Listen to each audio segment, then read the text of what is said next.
in 2011. By Jean-Francois Dugas. Did I totally mess that up or what? No, it's fine. JF, as he's lovingly referred to as well, and you're the creative director over at IDOS Montreal, working on Deus Ex Human Revolution, a game I am really excited about. You brought us some gameplay to take a look at, so let's take a look at the gameplay here in just a second, but before we do, talk a little bit about where we're at with this game, Deus Ex, and what it's bringing that's fresh and unique for the genre. Right. Deus Ex Human Revolution is an action RPG that is set in 2027, and you play as Adam Jensen, a security specialist working for a company called Serif Industries. And as you start the game and as you start the adventure with Adam Jensen, is totally human. And as you start to progress in the game, some event happens where you get badly injured, and now you're forced to get augmented. So now you start to experiment with transhumanist technologies and whatnot. And after that, you're on a track to find out who attacked you and who are behind the curtain and trying to manipulate the events. Now we're taking a look at some gameplay here, Jay. Tell us a little bit about which part of the game we're taking a look at. Actually, we're roughly at the middle of the game. It's a new demo that we're showing off this year at E3. Basically, at this point, Adam Jensen is on the trace of finding some really important information that is going to unravel a big discovery. I'm staying loose here because I don't want to spoil anything, because even in that demo we don't spoil it. And so you're to a point where you're going that your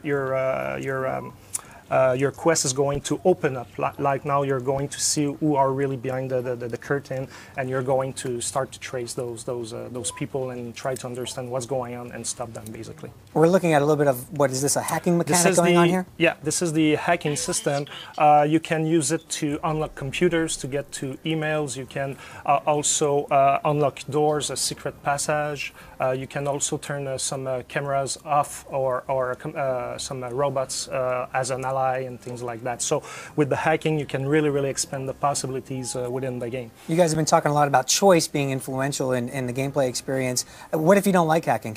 How integral is it into the experience? Right. The hacking is not forced on the player very often, and when it is, it's the minimum level of a hacking that you need. So if you choose to play Adam Jensen without investing any points into hacking, you won't be penalized for that. But if you really want to invest more, you can really expand the possibilities. Are we looking at some gadgets that we're about to use here, or a sniper rifle? What are we shooting? Here it's a silent sniper rifle, and what's happening is that the player wants to take the guard on the other side of the pool down.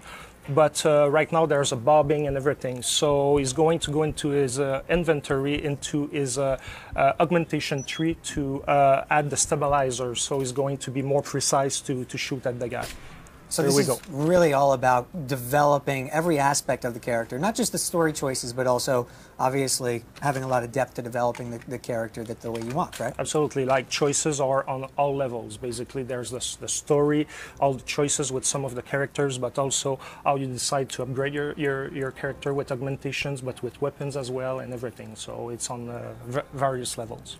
Now, what if somebody's more action-oriented? Obviously, we've seen a lot of sneaking around, a lot of hacking, sniping, silent sniping. What if you really wanted to kind of go guns a-blazing? Is that an option as well? Yes, you take the machine pistol, the combat rifle, and you get some augmentations like the Typhoon system, and you just go. You still need to be tactical, though, because the enemies can be very brutal. So, but you can use a lot of heavy firepower to get the job done. Obviously, this franchise has been around for a long time, and it's a sort of a reinvention, also a reintroduction to people who haven't been around the Deus Ex franchise before. So what would you have to say in terms of appeasing fans of the franchise from before, but also introducing a new audience?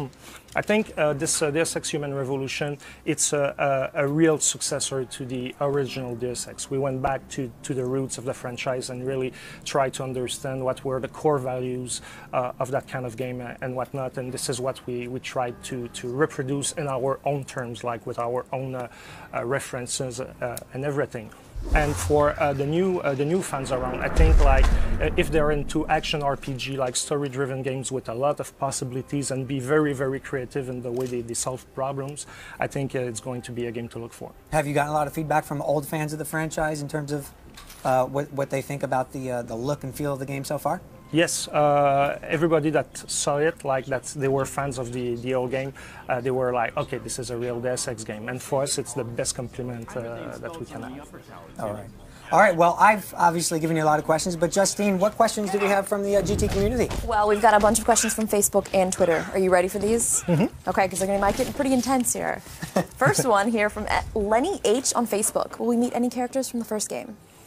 Probably, and if you watch the trailers that we released recently, you already see one. Mm-hmm. Ooh. Which the trailers are amazing, by the way. I got to give you a lot of credit. They're awesome.